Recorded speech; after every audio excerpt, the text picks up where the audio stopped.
How to unhide posts from Facebook timeline. Hello everyone, welcome to this channel. I'm Emily and I'm here to help you out today. So without any delay, let's get started.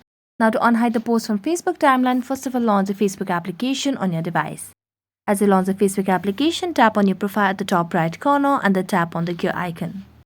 As you tap on the gear icon, scroll down and at the very end under your activity section, you can see the option of activity log. So tap on activity log.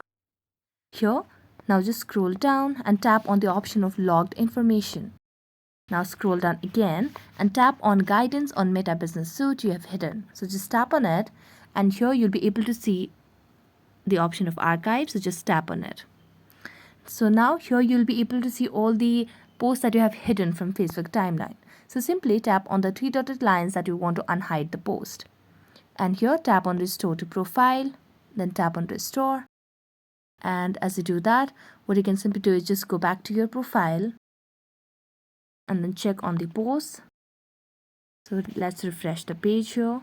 Then scroll down and tap on your post section and you'll be able to unhide the post from Facebook timeline. So that's it. Thank you so much for watching this video. See you next time.